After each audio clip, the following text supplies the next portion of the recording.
OHSAA announced they're going to expand the football playoffs coming up. Just your reaction to that. You know, I'm not surprised because when they made the announcement to shift to 12, some of the coaches I talked to, especially the ones who are normally your top 4 seeds, they were looking at, well, hey, am I going to get a chance to schedule a game on my bye week of sorts? And the presumptive answer was yes. But there was concern of like, who am I going to play? If I'm a number 1 seed, who's going to want to play me in week 11 on an exhibition game of sorts? I think this kind of helps that problem. I kind of wish the OHSAA would have at least done a year of 12 teams just to see how it goes.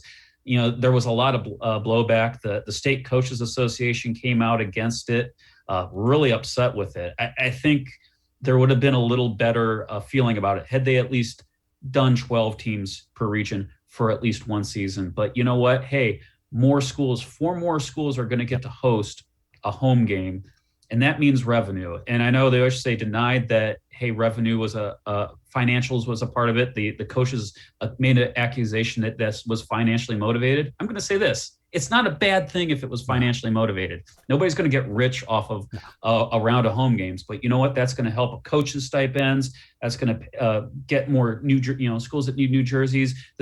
Football helps fund other sports. Yeah. And I think a few more home games isn't going to be a problem. What's going to be interesting is if we talk in a year or two, do they pull back the regular season to 9 games? And I don't think that's a bad idea. I mean, I've heard that talked about. And I think that's something to watch too. Maybe the regular season goes to 9 games in a few years. Well, the other thing is high school athletics took a beating financially everywhere the last 2 years.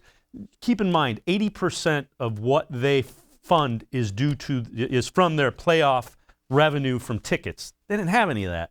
So yeah, if it was financially I feel motivated, like there's some sour grapes with pointing at financials. You can't fault them for trying to make up the money, and the schools need the money too. And hey, I hate to say it, but tennis isn't going to draw the financials that football is going to. Football is going to help pay for some of that stuff. And as it has and as it probably always will. So again, if it's financially motivated, it's because it probably needed to be. So you know what? And I'll tell you what, I bet you the kids want to play. And here's the other thing. The kids are going to be more fired up to play another game, even if you're the 16 seed, you're the 14 seed. I think every kid would rather do that than have a 3rd week of August practice. And that's something that, is really interesting. A couple of coaches have said to me, they weren't for 16 teams, but they're really excited that that the August practices won't be as much of a drag. So I think that's something to consider too, and hey, I look back to 2019, the last year we had a full regular season. Look to Division 4. Clearview in Region 13 or Region 14, they were 8-2 and they missed the playoffs. That whole region, teams were